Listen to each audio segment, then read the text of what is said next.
Kashigaon metro स्थानकावर अपुऱ्या सुविधांमुळे प्रवाशांमध्ये तीव्र नाराजी व्यक्त होत आहे।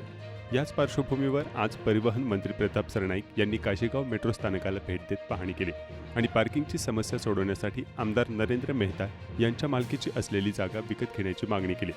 काशीगाव स्थानकात 2 जिन्यांची व्यवस्था करण्यात आली असली तरी सध्या केवळ एकाच जिन्याचा वापर सुरू आहे।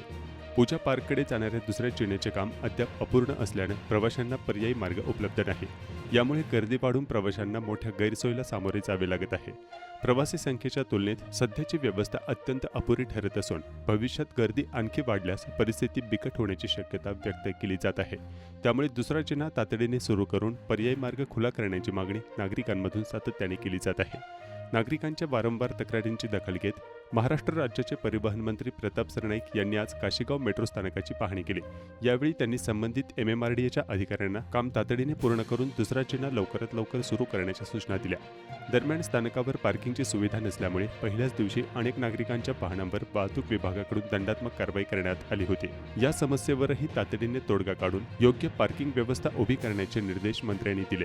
एकूणच काशीगाव मेट्रो स्थानकावरील अपुऱ्या सुविधा आणि नियोजनाच्या अभावामुळे नागरिक त्रस्त झाले असून प्रशासनाने लवकरात लवकर ठोस पावले उचलावीत अशी मागणी जोर धरत आहे। स्टेशन जवळ एक पार्किंग प्लाझा व्हायला पाहिजे। मी त्यांनी जी मागणी केली त्या मागणीशी सहमत आहे, परंतु काय आहे की महापालिकेचा कुठलाही ह्या परिसरामध्ये आरक्षित भूखंड नाही, परंतु दानशूर नेते आमचे नरेंद्र मेहता साहेब यांची ही जागा या ठिकाणी आहे।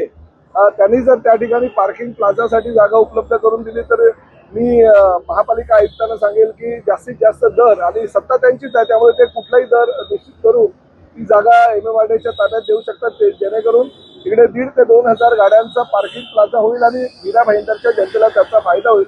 नेता साहेब दानशूर आहेत, 2-2 वेळा या शहराचे आमदार म्हणून निवडून आलेले आहेत, त्यामुळे निश्चितपणे ते जर लोकांसाठी ही जर त्यांनी जागा दिली तर त्यांना बिल्डर म्हणून बिल्डरनी बिल्डिंग बनवल्यानंतर जो फायदा होईल त्यापेक्षा काही पटीने जास्त फायदा महापालिकेच्या माध्यमातून त्यांना ते पैसे त्या जागेचा मोबदला म्हणून मिळेल। त्यामुळे त्यांना माझी विनंती आहे सहकारी आमदार म्हणून की त्यांनी तशा पद्धतीचा तो प्रस्ताव MMRDAकडे सादर करावा।